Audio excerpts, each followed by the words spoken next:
today's the day I'm going to get this gearbox into my car with no jack. Yeah.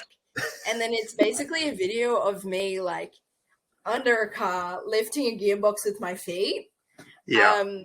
And that went viral. Well, welcome to the podcast.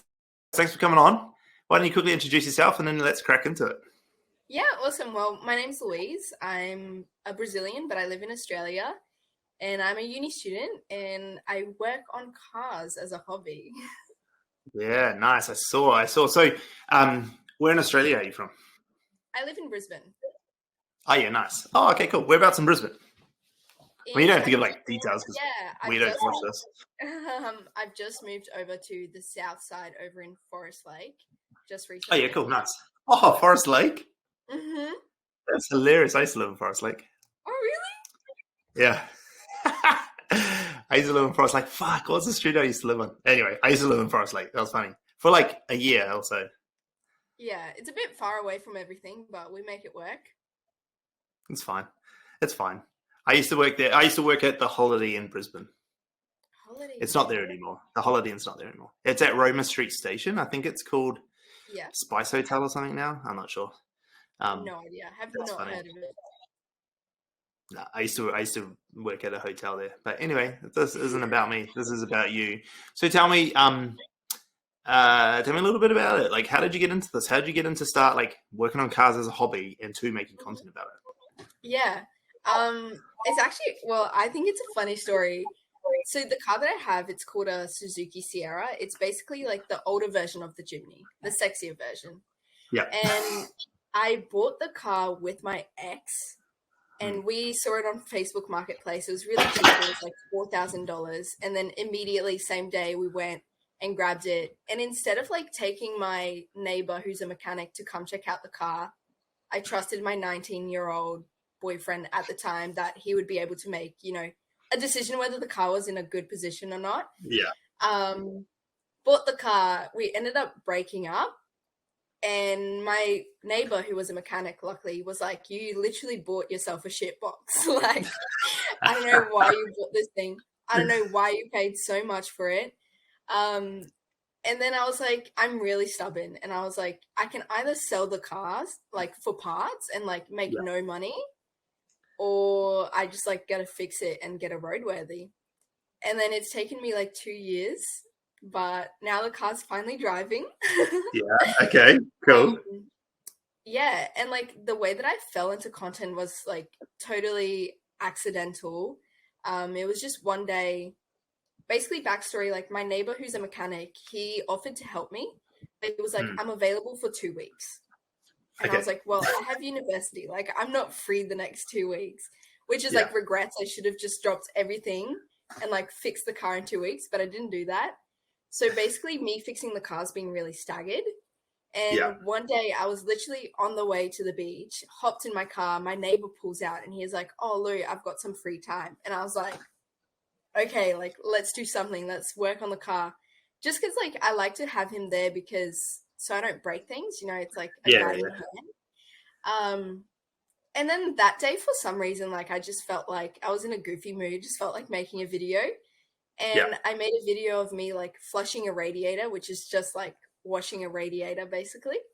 Yeah. And as soon as I posted it, it went like what to me at the point in time was like viral.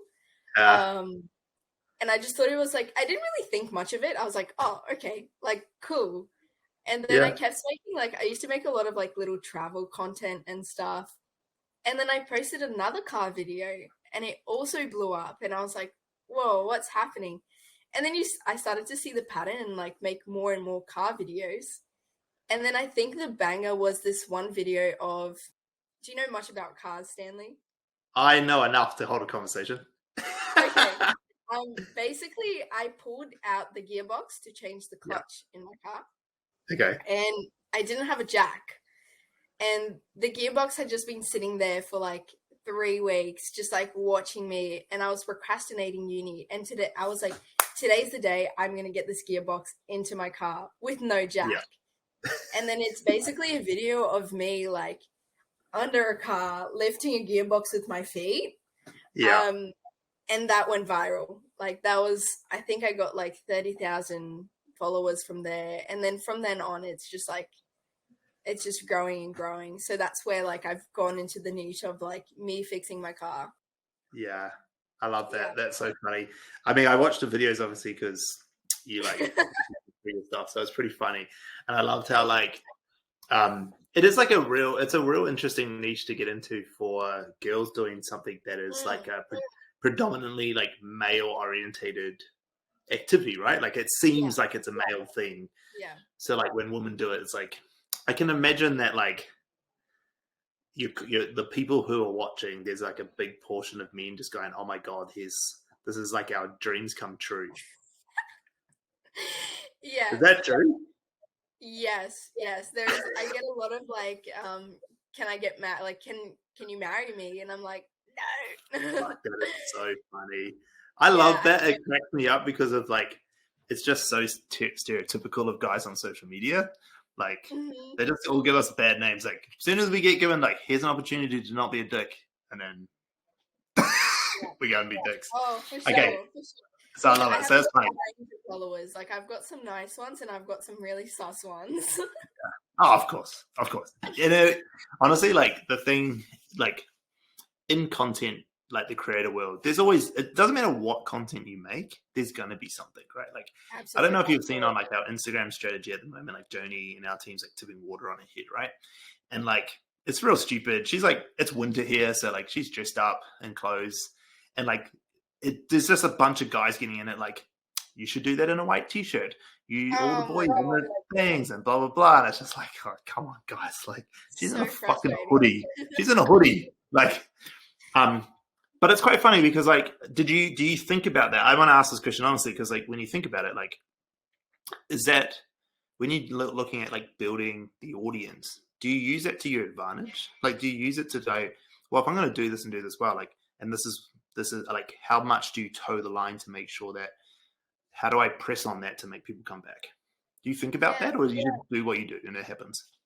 I think I've like briefly thought about it because I definitely want to. So I think the funny thing is, like, as you've watched my videos, the 2 videos that went viral, I was in a bikini. And obviously people that don't know me, they're assumed that like she's doing it for the show. Whereas I was genuinely like, it's hot in Australia. Like, you're in Brisbane. It's like men don't wear clothes when they're working on cars. Like, I'm a hot, like it gets hot, you know? So that was all by accident. But obviously, like, I can see that it's like it gains an audience. But I also don't want to, because I never thought of really like building my Instagram into something. Like, I purely just did it for the fun. But then as this started becoming a reality, like the possibility of making it into something, that's where I've been like, well, I don't want to be the naked girl working on cars, you know? So it's kind of like, I've got to start, I guess, building that image that I want to be put out there. And that's why, like, I'm trying to build more of like a community. Yeah. But it's definitely something that I can use to my advantage. Oh, this is funny. Yeah. I don't know if you've read the comments. Not all of them. The biggest advantage are the people who are into my feet. Oh, that is the best. That is the best. I Feet had finder. so many people commenting, being like, we're not here for the car, we're here for the feet. That is it. It is one of those fetishes that feet fetish people are like all in on feet. Doesn't matter what else you do. Just give me the feet. Yeah, that one I will use to my advantage, for sure. Yeah, that is really funny. That is actually really funny. Okay, I want to ask about the community piece there. So, what does that mean to you to grow a community and doing it? How are you doing that, and what do you see it becoming? Yeah, so I think the type of community that I want to build is like, because obviously you would have like your primary and your secondary, and I want to kind of like, because I've built this niche that I kind of got stuck on, and I want to like broaden it a bit more to like, there's so much more to me that I just can't show within this niche. So one thing is like being a girl and working on cars. Like, I want to attract more of that audience and like teaching girls how to work on cars, as well as like exploring and adventuring and like getting over hard things. Like, fixing a car by yourself is very hard. You know, so that's the community that I want to build. I definitely, it's not the community that I have now, but that's where I want to go towards. Yeah. Okay. Gotcha. I talk to a lot of people about this similar thing. It's like, oh, I want to do this sort of content because this is where I want to head to, but this is the thing that works. So I need to like keep doing this at the moment. And I have like two opinions on that. Like the first, or two solutions maybe. Like the first one is, if you really want to do this other thing, then just do it and you'll find a way to make that work. It might just take a little bit of time to get it to go, but like you just got to do it. You just got to bite the bullet, understand that you might get less viewership for a little bit until you find it, because the algorithm doesn't know where to send it, because it was sending it to these guys before. Now they don't really care. And then it's now trying to find the other audiences. But the good thing about these algorithms now is that they actually do it pretty well. Like they're pretty good at finding these other audiences regardless of who's your previous audience. And so it's either just do it. Just don't worry about it. You might go for a period of time where you just get like worse views. Fuck, too bad. Because you probably enjoy this other audience better in the long term. So just do that. So that'll be my first advice. It's like, fuck it, just go for it. The other one is like, you can have more than one profile and you can do the other things, right? And so you can like double down on the girl who fixes cars on one, and like all the things you can learn about that and do all the cool stuff. And sure, you're in Brisbane, keep wearing a bikini doing it, and you might grow a massive audience and you can monetize it, whatever. Start a Feet Finder account. Who knows? We're onto it. Don't worry. Yeah, go for it. But once you build it big enough, like you get to a certain size audience, which, like, to be fair, is like in the millions, right? You get to a big enough audience in the millions that like it doesn't matter. Then you get such a high number of residual viewership, no matter what you put out, that you can still build a side story. Which is all the other things that you do, right? And you'll see a lot of YouTubers, like YouTubers will like spend 10 years building one niche. They'll just go after one thing all the time. And then they get like 3 million subs. And then they start doing these side shoots because they're like, I'm more than this. I do all this other stuff. It's like, yeah, cool. But if you do it too early, no one cares. But now that you're big enough, they want to see every aspect of your life. And like Mr. Beast's a real good example, because like Mr. Beast, like no one gave a shit in the beginning. Now they all give a shit. Now he can put literally any video out he wants and he'll get 100 million views on it. Yeah. Because now they want to know everything there is about Mr. Beast. And even when he does his podcast appearances on other people's content, that will then also go off because people will just want to see it. So my advice is like one or the other. It's like double down on the niche you got now, run it to the extreme because it'll grow faster, and just go for it. And then when it gets to a certain thing, yes, you have lots of other parts to your personality and who you are, but actually like you're also like, how old are you? I'm 21. Yeah. So like, fuck off. You've got like 60, 70 years left. Like get fucked. Like you've got time, like fuck off. You know, like you're fine. And so you can do that, or you can just do the other thing too, because you're also 21. And if it takes you 2 years to get back to even where you are now by doing the thing you love, you're 23. So also fuck off. Like you're still only 23. Like when I was 23 is when I lived in Forest Lake. I'll tell you that much. Back when I was in Brisbane. So I think about it like that. Like you don't need to rush if you really do want to change it. But two, why not? Like, why not double down on this other niche? Because let's say you had 1 million followers doing this niche that you're currently in, you have no idea what you'll be doing at that point. Like you'll have trust me, like the path it takes to get to 1 million followers doing bikini girl fixes cars, that niche, you trust me, you have no clue the opportunities that will come. Like just no idea. You can't even imagine them right now. That's how crazy it'll get. So like my advice is like pick one. Like if you really want to make other content, then just do it. Yeah. Too bad. Or start another account. Yeah. I have another account specifically for that, so that I can grow the other things. The other thing that concerns me about the whole like bikini girl fixing a car is like, would that affect my ability to get like sponsorships and brand deals and stuff like that? There's definitely an element of if you're too sexualized, there's going to be brands who just won't work with something if they feel that you're doing it as a sexualization of the content. If you start to make it like you're doing it because that's actually just who you are and that's what you do, and you're in Brisbane and people get it, and you can toe that line, and you're not you're not always just doing it for the clicks, like you are. There's a purpose behind it. No, you can make it work, because at the end of the day, what are the brands? I reckon there's only 2 lines of brands will probably work with that niche of an account, and it's going to be the car brands, like not Toyota, but like, what is it over in Australia? But like, like the Super Cheap Auto. Yeah, it's going to be like Super Cheap Auto, or even like the brands of like Motor Oil and like, different like little tiny brands that sell inside Super Cheap Auto are going to do it and get behind it. It's going to be that sort of stuff, or it's going to be something weird around racing. Like, how do cars get used, right? Racing, or like, I don't know, fucking monster trucks or some stupid fucking dumb thing like that.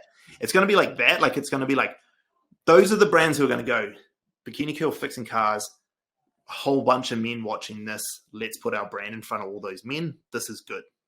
All right. So it's going to be that, or it's going to be like, there's a real interesting play at like going after Dove or like CeraVe or like, like these brands that are like cleaning, because you're getting filthy fucking fixing a car.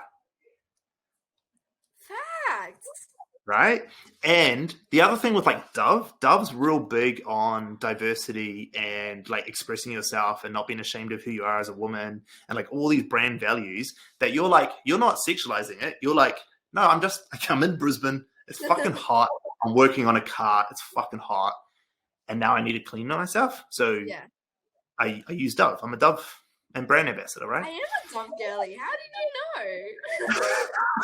know? I 100% did not know that. But but that makes sense, right? Like, it's like, you see how that's how it's like, both of those sorts of niches won't care that you're in a bikini.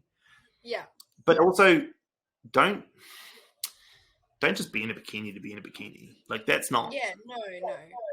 Unless you're going to, like, there's nothing, like, if you watch any of my, this podcast, like, I've definitely had plenty of creators on this podcast who would do that, and they would sell the result of that. And, they have their OnlyFans and they do their thing.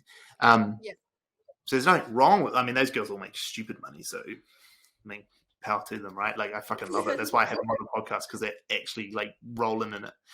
But I guess my point is that, like, you don't, unless you're going to go down that route where you are doing the sexualization of it, then lean right into it. Don't half-ass it. Like, I guess that's what I'm trying to say. Like, don't half-ass the thing. You're in a bikini, or you're in the outfit you're in because it makes sense for what you're trying to do in fixing the car, or you're in it because of the other things, right? Like, you pick one. Like, don't just be like, oh, I want it for some extra views because my views are down. Because then that's just a cheap trick, right? And it just gets tiring. Yeah. So tell me, like, you joked about the feet thing. So are you actually joking about it, or is that something that you've got on the works? No, I've actually made a feet finder account, because like the thing for me is like, that's one thing that I'm comfortable with is my feet. Like, man, if they want to see my feet, they can go onto any video and like just watch my feet. And the thing is, like, I think it's so funny. I posted one video which I didn't even notice my feet. It's me just fueling up my car, and that one's got on the feet people just crazy. They've gone crazy. Like, that's something I'm comfortable selling, like photos of my feet. Like, I don't know. And you've started that? No, I've set up the account, but my goal is for next week to actually go, and because I don't know if you know this, but there's lots of different how do I say, categories of feet photos. I do not know this. I have not looked enough into it. Yeah, so I'm going to go ham and, like, do all the different categories, like, one for everyone. Go ham. It's so funny. I'm all for it. Like, I think that being able to sell that sort of stuff to people, because, like, what does it cost to do? Like, it's literally cost you nothing to do, but nothing. Like, people love it. It's a real weird thing. But my advice on that then is, like, how do you, before you just launch it, how do you hype it up? Like, how do you start putting out some content like without really pointing towards it? That's just like you get the feet frenzy going Yeah. on. The whole promoting thing was gonna be that's like the second mission, you know, because my plan was just I have so many people in my DMs just requesting Got it. it. So I Got was it. just gonna do it more of like a, oh, well, Private. funny enough, here's a link. Private. Got it. Got it. Yeah. That's smart. That's smart. Yeah. So something you got to be mindful of that is like, especially on Instagram, is like Instagram. If you got to be really unique with your messaging back, because if you start sending this link out to everyone, Instagram will ban you from sending more DMs.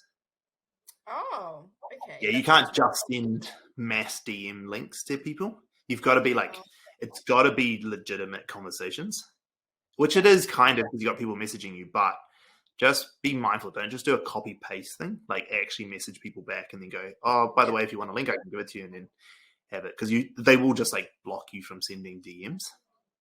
Oh. Yeah, because then it becomes like a spammy thing, right? Like actually what they will think will happen is that your account got hacked, and then now someone's sending all these spam links to these guys to get money out of them. Because that happens all the time, right? That makes a lot of sense. Yeah, that happens all the time. Very knowledgeable. Like, wow. Well, you know, it's really funny because my wife like got her account recreated, like someone stole her image and everything on her photos, and then started DMing all her contacts. Do you want to like sign up to my OnlyFans? And like people were like her brother and her dad and like all sorts of people, like her cousins, and like were getting these messages because this person obviously didn't know who everyone was. Yeah. And yeah, like it like really affected her because she was like, "Oh, this is gross," and I was like, "It's not you though. Like, it's just some random person." But like, she was still like, "Yeah, but that's embarrassing." And I was like, "Yeah, but like, it wasn't. You didn't send those messages." Yeah. But people like went in and just sent it. But then it got stopped because obviously Instagram saw them keep sending these things. Shut it down. So just something to be mindful of. Is there a reason? Like, do you not want to do it because is there an element of like you don't want publicly like everyone to know that you've done it? No, like I'm comfortable having like a link tree and having like a link to it there. Like I'm comfortable doing that as well. Like I have no shame. I think it's like if I can make money off of taking photos of my feet, like shut the fuck up. Like what are you doing? Working 9 to 5? Go fuck yourself. Like you know? That is so good. You know, the craziest thing is that like I honestly, if you're okay with it, you should definitely like build it up. I think you should build the hype, like plan out a content series which like doesn't talk about it, just like gets the feet frenzy going, like doesn't quite show them enough, you know, like you do a certain amount of videos where they're all getting thing, and you just have the link in there and don't say anything about it, and they'll just find their way. They'll find their way. Oh, that's what we do for a living, right? Like that's what we do for a living. We just don't do it for feet finder pics. We do it for like burgers and fucking mobile phone contracts, like you know what I mean? But seriously, like you do that and then like people start getting this frenzy about it, going, fuck, I really want to see the whole foot, because they're like, whatever. I like we've talked to people before who've done, I mean, they've done OnlyFans or whatever, not necessarily feet finder guys, but like, I mean, they'll get like 1,000 people subscribe in one video. Like 1,000 people. Like you do a $10 sub, you just made 10 grand. Yeah, it's crazy. It's stupid money. Yeah. And that's like what? I don't know, like a bit over 1% of my following. Like just 1%. That's technically a lot, 1%, to keep doing it. Like actually, it's like quite a lot. But I think you can because you've already got them asking for it, so it'll probably happen. 10 grand gets you a long way when you're 21. Well, fuck. I can buy sure fuck. That is funny, and then you just reinvest it into new cars so you can keep making more content. That's what I want to do. I love it. You should so outside of Feet Finder, because that's one thing. The thing with Feet Finder is that that will hurt your ability to get brand deals whilst you're small. So that's something to be mindful of, is that that starts the sexualization of the content, which brands don't like. And so the only brands who will really get into it are going to be the smaller independent brands that have founders who are okay to take a risk because they want the audience that you've got. Yeah. Right. So like there will be particular brands that sell car related products that are independent, small brands. There'll be a whole bunch of them in Australia, like guys who make, or people who make a certain type of product, whatever it might be like certain types of, I don't know, mags or wheel covers, or like types of lubricant, or like air fresheners or seat covers, or fuck whatever, dumb shit that people buy for their cars. And then they're owned by an independent person who can make the decision to go, no, we'll sponsor you, right? Mm-hmm. Those guys don't really care about the sexualization of stuff because they're like usually challenger brands who are willing to do crazy shit to get their product out there. So all you do for those people is just message them. Like you just message all of them. You've got the audience, you just message them. Yeah. And then you just need to understand how to charge for it. Which is And something have I you, have no clue. yeah, I was going to ask, have you ever done or been, have you ever been asked to like make any content? Yeah, I have. Well, the people that I approach me are more like, hey, we'll give you like 60% off our product if you make a video about it. And I'm like, I will never buy your product, so I'm not going to spend money on it, you know? I'm a cheap girl. Yeah, that's so dumb. I hate brands who do that. Okay, so that makes sense. So when you go to brands, like when you reach out to them, they're going to want to know a few things. They're going to want to know, like, obviously who you are, how many followers you got, your links and everything. And then they're going to want to know, like, a little bit about demographic. And yours is going to be easy to understand about demographic. They're going to look at it and go, yeah, okay, got it. So one thing with my demographic, though, which I've been told, like, I did get approached by an agency, but because of so 30% of my audience is American. Yeah. And there's only like, it's a very low amount that's actually Australian. That doesn't matter. Yeah, okay. Just because this one, it doesn't matter. Like, you need it to be 30% Australian. I was like, okay, well, sucks to be you then. It doesn't need to. How much is it American? I mean, how much of it is Australian? 30%. Let me see. 30% is Australian. Oh, no, 30% is American. And then... Is that your largest? Yes. Yeah. So then go after American brands. 5% Australia. Yeah, so then go after American brands, or go after Australian brands that sell globally. Like you want to align with brands that will actually serve your audience. Like, who is going to buy your stuff? Like, where are these audiences? Like, where in America are they? What sort of brands are in those states? Like, do the research on who do you think best aligns with your brand? Like, for you, like we said, like car parts or car affiliated products, or how much your audience is female? Is it even in double digits? No, it's not. I was going to say, that is fucking hilarious. Take a guess? Oh, I don't know, 6? 5.5. Yeah, that's so funny. Yeah, I wouldn't imagine so. Then like the female products are going to be harder for you at the moment. So, or like the Dove and whatever, but the way to get the Dove, if you want that stuff, like lean into that sort of product, like personal care products, the way that you would do it is that you would start to do more and more content alongside it that then sort of like appeals to women. Like start to do, like you talked about, like starting to talk to girls about like how to fix their own car. Actually, there's a creator that does like finance bro talk to girls. Like she like dumps, it's like Legally Blonde, but like for finance talk. And so she like dumbs it down. I think it's like Bimbo Finance or something stupid like that. She plays a character. She's like fucking with everyone, but she like talks to women about finance. Like if you need to know this shit and hold your conversation with one of the finance bros, this is what you say. And she blew up. She's like in millions of followers now over I think she's in New York or something. But if you do like a similar concept where you start talking to women about what you need to know about cars and how to fix them, like teaching women how to like change their brake pads or some shit like that, and you use like funny jokes that only women sort of understand and get, you'll start to build a female audience, because then the girls will get on your back inside because they'll be like, this is funny, we get it, we see what she's doing, and play, like lean into the character.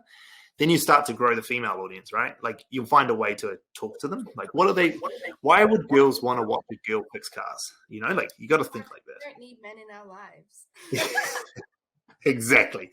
That's it. Or actually, even better is people love being able to hold a conversation, right? So it's the reason why the Gen Z slang videos go viral, because millennials like, oh, I want to learn this Gen Z slang so I can hold my own with the Gen Zs at work.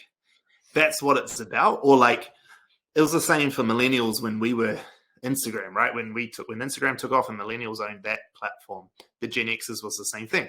They wanted to understand what millennials cared about because they wanted to be able to hold a conversation.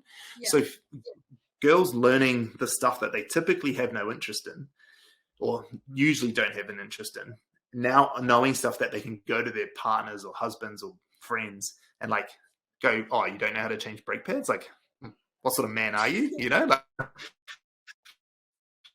that sort of thing. That sort of content works really well, where you can teach an audience that typically wouldn't understand all the stuff that they need to know, so they can talk to everyone else about it.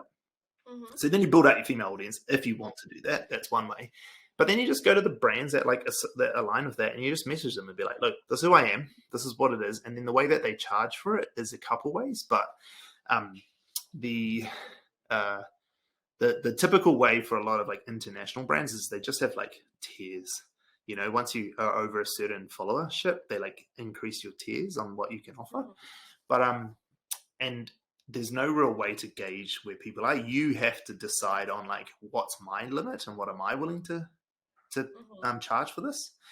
And so typically what I say to people is that there's two ways to look at it. You either go, I need money, so I'm going to just do it at whatever rate I can get it at because I want the money coming in. Or two, I've got money to sustain myself or enough to live on. I'm going to build this properly and better. And then you charge like a lot. Like you charge like quite a lot of money, and most brands will turn you down to begin with. But then as you continue to build your audience, they eventually can't ignore you. You know, they're eventually going to be like, fuck, we have to sponsor this girl because she's blowing up everywhere, right?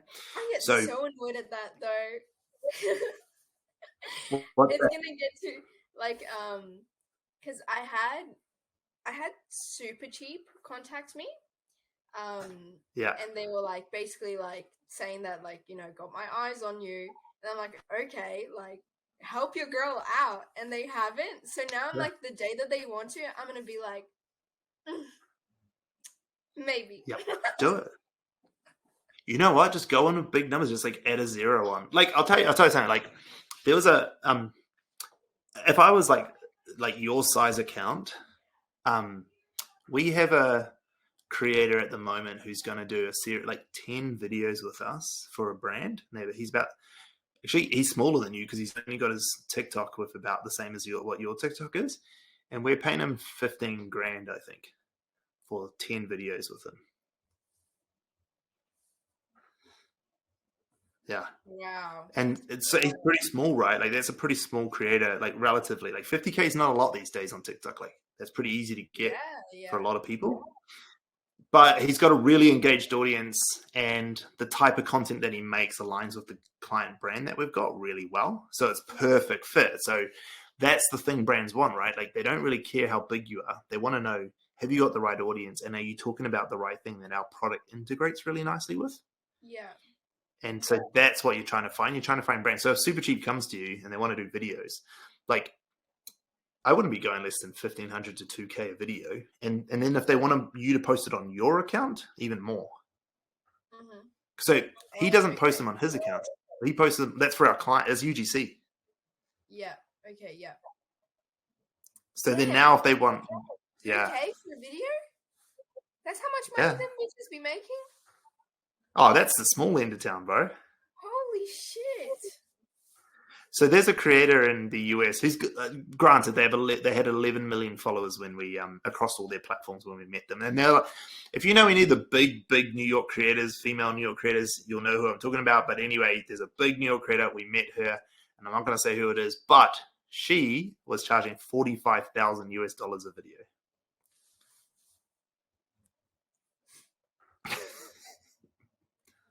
Holy shit. Yeah. It's big money, right? Like if you think about it from a brand's perspective, let's say I sold Nike shoes, right? I'm Nike, I sell Air Force Ones, I'm doing a brand deal with someone. 5 million people saw this, and then a percentage of those people went and bought it. If you think about like a pair of, let's say Nike costs $200 for a $45,000 video, what would I have to sell? Like 200 and something pairs of shoes, Yeah, okay. Does the right? conversion Just rate matter? it doesn't matter. It matters on your ability to get them to buy again, Mm. right? So like if they do a deal with you and no one converts, you're not going to get a second deal. Yeah. Like you're just not going to get it. That's why it's really important to find brands that you align with, which is why I'm saying to you, like, if you go into like some fucking cool product in the car space that's actually fucking cool and everyone should have one, and then you make a video about it, it's so aligned to what you do that then people might go and buy it, and then you'll get a big conversion, and then the brand will come back and be like, fuck you, like we paid you $5,000 or two, let's say they paid you $2,000, we paid you $2,000, you made us 50, can we do more? Yeah. Yeah. Makes sense. And so often brands will do like a deal, which is here's a fee plus a percentage. So they might offer you a slightly lower fee for like maybe $1,000, and then but a percentage of sales. So they might give you like 2-3% of all the sales that you make. And that's sometimes really good if you get the right product, because you're going to sell, 10,000 units of something. So you'd rather take 1% of all of that. So there's ways to broker that deal as well. But initially, if I was you, because you're not sure how your conversion works, I would be just taking the money up front, even if you think you can, even if the company ends up making way more money and you could have made more money, you don't know until you've got that data. Yeah. So it's not worth risking it, and just say that to the client, like, and that, because like a lot of companies be like, oh well, if it was going to work, then why don't you take a percentage? You'll make more money. And you just, like, my reply to them all the time is like, why do you want me to do that? Like, if you don't think this is going to work, why are you doing this? Like, go away then. Like, I don't need your money. If you want to do it, partner with me, pay me what I'm worth, and you keep the upside. Like, why are you complaining? Yeah. So, and just like when you're real confident like that as well, brands, like they'll either just give you a no straight away, which is a good thing, because then you can move on, or they'll go, fuck, okay. They just now need to put the money where their mouth is. Mm-hmm. You know what I mean? So I think for a brand your size, like you got about 140K across your two profiles. I don't see any reason why you couldn't be asking for 1,500 to 2K per video. Like, that's pretty normal. Like in Australia, especially, that's pretty normal. And if you're going after American brands, that's in American dollars. That's in US dollars. Damn. Okay. Yeah. I see we're talking now. It's, you know what? Like, it's real funny hearing you, because like, so Joni in our team, right? So Joni has like 600 and something thousand followers on her personal account. And like for her, she was getting about $1,500 a deal, $1,200 a deal. And I was like, and she thought it was great. And I was like, what the fuck? Is that all you're getting? Like, because at hers, I was like, you should be a minimum like $5-6 grand a pop, minimum, if not more, depending on which country you're in. Because in New Zealand, like the fees are pretty shit, but like, I was like, you need to get more money than that. She was like, oh, fuck, I don't know. And then anyway, she asked one of the clients, she was like, look, I'm not going to do this for less than 7. And they're like, yep, fine. Wow. She got 7 grand. Yeah. Wow. Yeah, but that's what it's worth, because her audience is super engaged. She gets a lot of viewership, and the brand alignment was really good. Like, it was a really good brand alignment, so it was worth it for the company too. Like, it was not a bad deal for them. Yeah. Do you think it's harder? Because you said to like contact like smaller businesses. Do you think it's like, would it be harder to get them to spend that amount of money? I think there's a difference between small and independent. I think those are two. I use the word small, but then I changed it to independent. And the reason I use independent is because you're often talking to the business owner directly, but it doesn't mean they're small. So they might still be turning over $3, $4, $5 million a year, maybe 20. Yeah. But it's still independently run by the owner, as opposed to like Super Cheap Auto, which is not like there's a whole board and C-suite and everyone, and you're talking to a marketing manager, and the marketing manager, you either get two ways. They either just have a budget that they can spend, and what you essentially need to do is just be like, what's your budget? Tell me what it is. And if you don't want to tell me, then fuck off. Like either work with me and do what's your budget, and I'll make use of it, or they just like will just do it. They'll just be like, yeah, fuck it, we like you, and they'll just on a whim just make a decision. But with business owners, the difference with them is that it's their money. They understand it. They don't have brand guidelines to deal with because it's their brand. They can do whatever they want. And so you don't want to get a brand that's too small, because the two smaller brands don't have the money to pay for it. Yeah. But then you don't want to get it too big and corporate in your style of content. If you know, depending on where your niche sits, especially if you do put the feed finder out there, like they're just not going to take it, because they're going to be like, oh, like we can't align to that. But you take a brand that's like $4-5 million in turnover every year revenue, and then it's owned by the same person. You're talking directly to them or their marketing team. They can just make the decision because it's their money. They can do what they want. That's why I reckon what you should be doing. My long-term thought for you is that if you've got these other ideas of content, then grow those more wholesome, I guess, content styles. Mm-hmm. And in that sort of content, if you really want to monetize those, like don't swear, don't do anything, like be real brand friendly. Yeah, you can't. If you want to go after like the big deals, like you can't do it. Like no one will ever sponsor my content because I swear all the fucking time. That's going to be tough. Wow. No swearing. So you just got to like, what you got to do is like, you just have two brands. You go on this brand, potty mouth. On this brand, I'm good, I'm wholesome. Like you'll never see Mr. Beast swear or do anything wrong because he only cares about advertisers. Wow. Okay. That's a good thing to think about. I have to start training. Yeah. You just have to edit it out. Facts. I forgot you could do that. Yeah, dick. You can also like just bleep it. You can bleep it out. That's fine. Or just like completely cut the word out. Yeah. Just completely cut it out. Okay. So what do you think, like what is the big long-term goal with sort of brand building? Like where do you really want it to go if you're thinking about your content and your brand itself? Yeah. I think, okay, I've had a lot of thought about this. If I am to monetize it, like I know that working on cars is not forever. Like that's just, I love it right now, but it's not a forever thing. So I think I could, you know, like use this to my advantage, work on cars until, you know, X amount of time, and then have that backup account where I can just like transition to that once I'm like, okay, well, cars, I'm done with cars, you know? Because I'm not going to be like 30 years old, you know, with 3 kids working on cars. At least I don't think so, but so I have had the thought of like working on this car. So my big problem was like I finished the car, but I don't have the content because my content only popped off after I'd finished it. So I've got like, that's why you see a lot of the same content. And now that I'm back, because I've been overseas for 3 months, now that I'm back, now I'm like, okay, well, I need to do something out of it, but I don't have the funds to go and buy a new car right now. So what I'm going to do is just work on the whole like aesthetics of the car. So like repainting the whole car, redoing the whole interior and making that. And my hopes is that by doing that, I'll be able to get some more brand deals to then, you know, get my chain of cars coming. Yeah. And I have also thought of like potentially like thinking of a product to sell myself. But then that's where like it gets a little bit trickier because then I'll have to look at manufacturing and stuff like that. But it's on the table. I think that like the building your own product thing is like the final stage of monetization.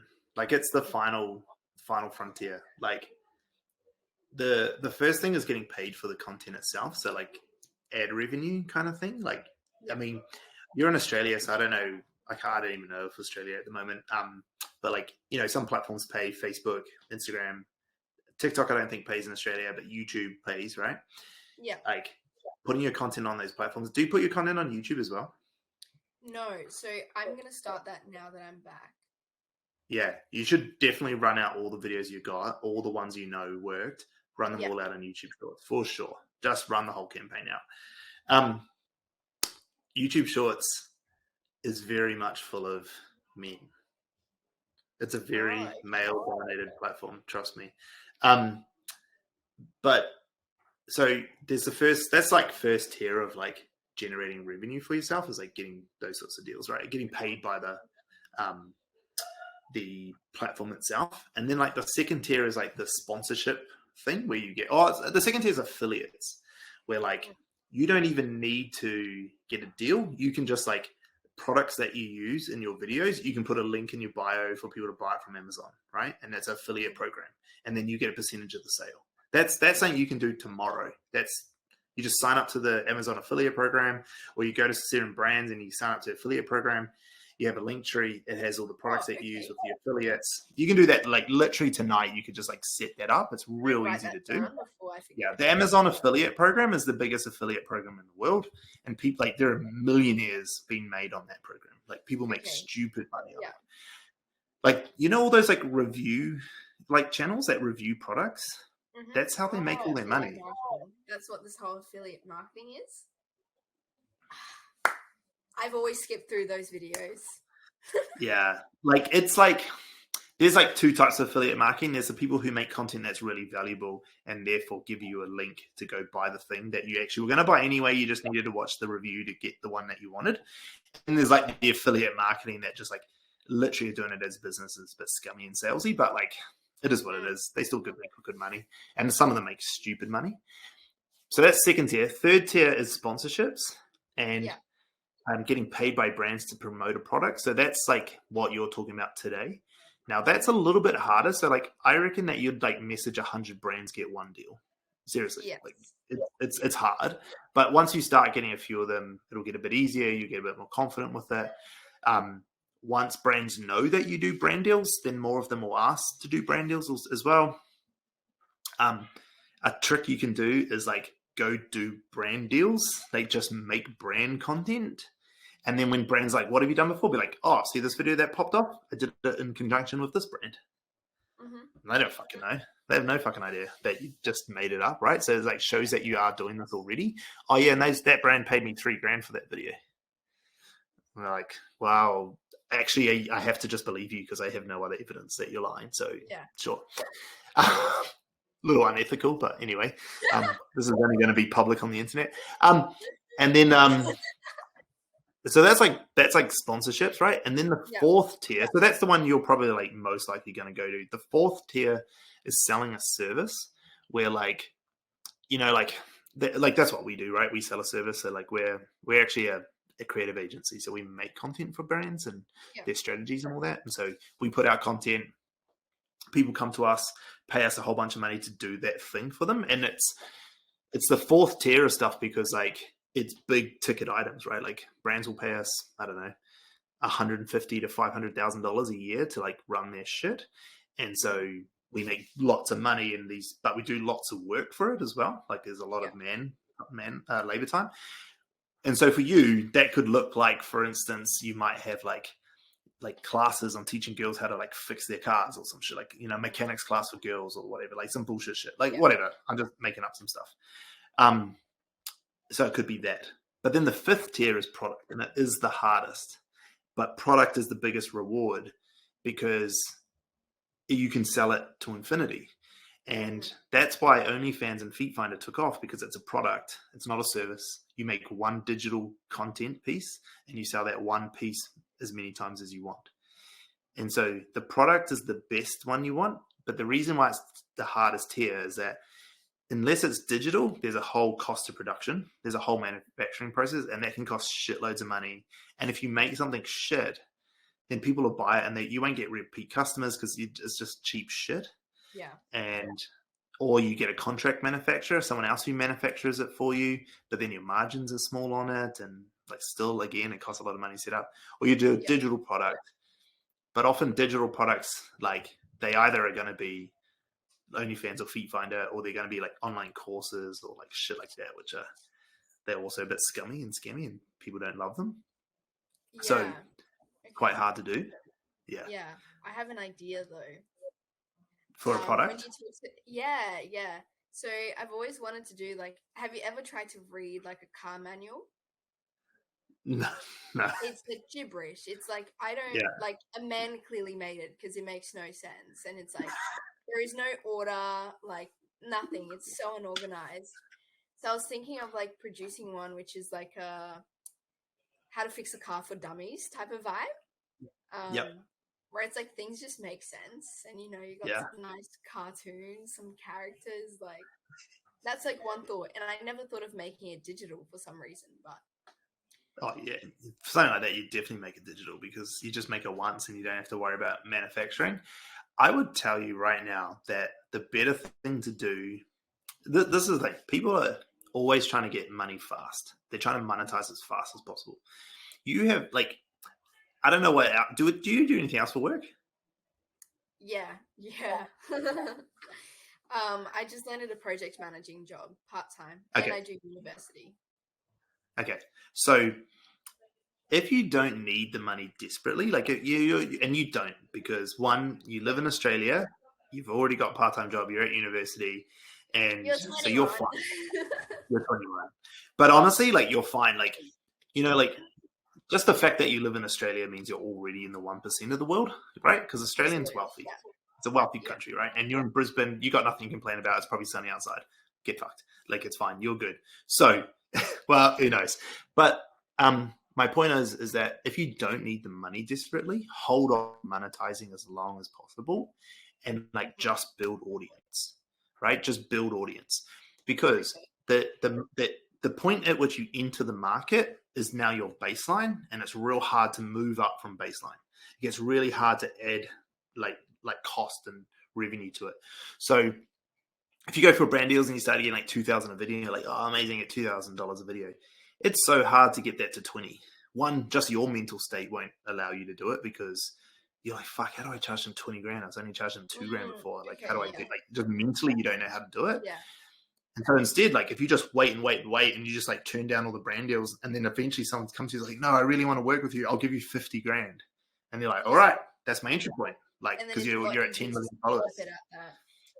Exactly, right? Because then now you're in demand. You've got the demand side coming at you. And then so what I would do, if that manuals for dummies, that is the fucking best content series you could ever do. Okay. Because you think that's how you get the girls on your side. Now you've got the girls and the guys, because what the guys are going to do, you already know. The guys are going to be like, oh, you stupid woman, like, it's just this. And then you get all the girls going, thank you so much, that's so great. And then you'll get this like dichotomy of like audience. Just run it as a content series. Give it all away for free.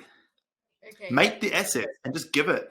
So then what happens is like people are consuming your content more and more. You're growing faster and faster. It becomes a fucking good content series. It takes off.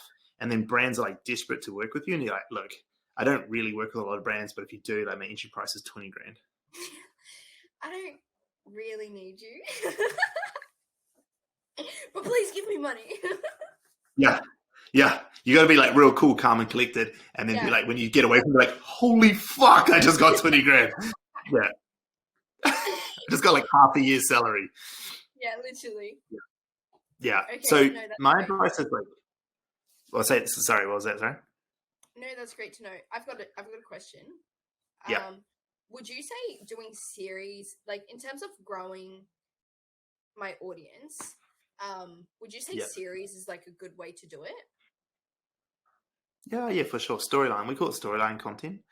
So you run out a storyline like you would in a normal TV show. Like you have a certain task or like conflict that you're trying to overcome in the series, and it's like the path to do it. Each video that you make has to have its own little mini conflict inside each video. And then if it's over a series, there's a big main conflict over the whole thing. So for instance, in your world, the obvious thing is like the main one is the car. I've got a new car that I'm fixing up. And then you'll have like these mini series of like, okay, first of all, I've like got to strip it down. Like I've got to rip everything out and fix it all up or whatever, right? So that's one little series. And then each little video is you doing one of the specific tasks, right? So you're doing specific tasks for a specific part of the renovation or the rebuild.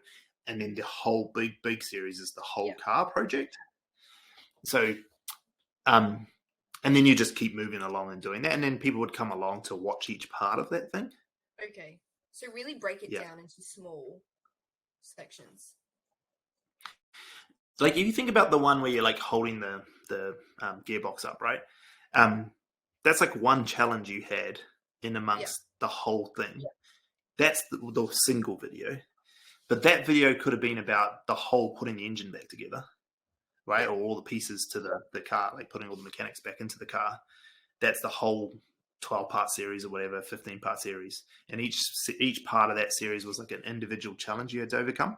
Mm-hmm. Yeah. And then your overarching storyline is that I fix one big car. Yeah. I personally think like if you were like if you're on our team, like because a lot of our team are creators as well, right? If you're on my team, my advice to you, honestly, would be like potentially just do the feet finder thing because you don't mind doing it and you can make a quick buck, but use that quick buck as capital to buy your next car. So you've got your second series ready, right? Because you'll probably do 10, 20 grand like in the first week because of how stupid feet finder people are.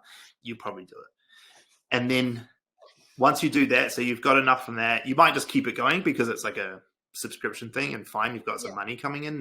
It'll drop off eventually, but a little bit of money. You've got your other job that you've got. And then focus on just building audience. Like stop trying to like, I've got a few people, I should make all this money. Because what happens with those people who do that at that level, you'll make a bunch of money and then you'll fall off and then no one will know who you are. And you've just sold out your brand. And instead, I would say to you, just make as big an audience as possible. And that content series about becoming the dummy, like fixing a car for dummies, perfect. Every time you have an idea of like teaching people stuff, turn it into a content series instead. And just like try get to 1 million followers. Just tell your audience you want to get to 1 million followers. So people don't tell the audience enough. Like, I want to be at 1 million. Like, this is what I'm trying to do. This is my task. And then people know, they're like, okay, cool. I get what you're trying to do. I want to help you or not help you. If I want to help you, I'll hit follow. Mm-hmm. Okay. So that's it. Yeah, that's what else you got? What other questions before we wrap up? I want to hit 1 million followers. I think one thing that because it works. I guess not. Yeah, I guess scares me a little bit is like, because I follow a lot of people that I actually don't care about.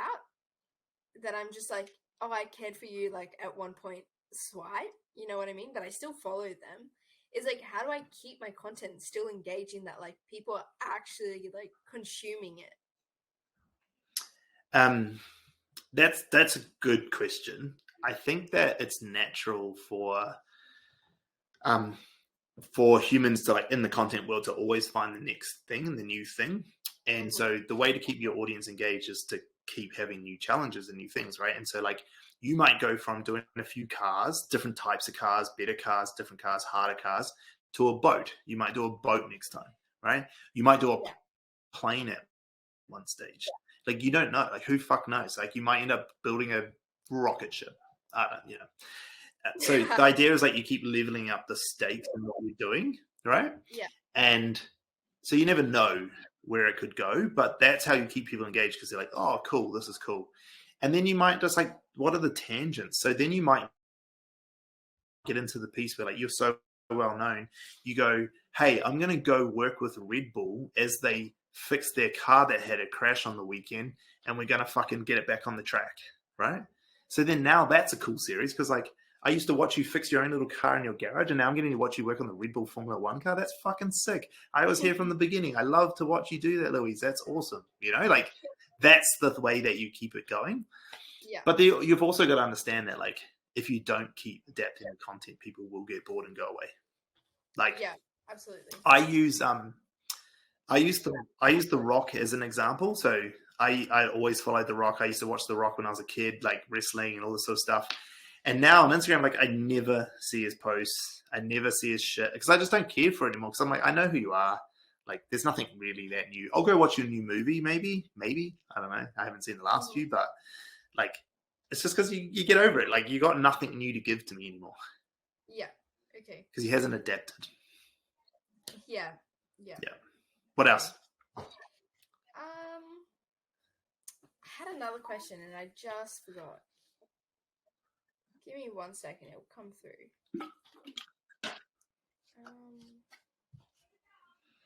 This is my 21-year-old brain. It's really good. Damn it. Oh, Doesn't matter. If it comes back, you can message me and I'll ask. Oh, yeah, go.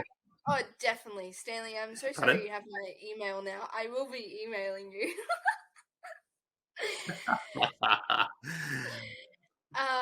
What are your thoughts on like recreating series? Because one thought that I had was like, because I don't have the money to buy a car right now, was to like, because I'm really big on like upcycling, so like buying small things and then selling it and then getting bigger things. And then one of them was like get to the point where I can buy like a Vespa and like renew the Vespa, resell it, and then like work up towards the car.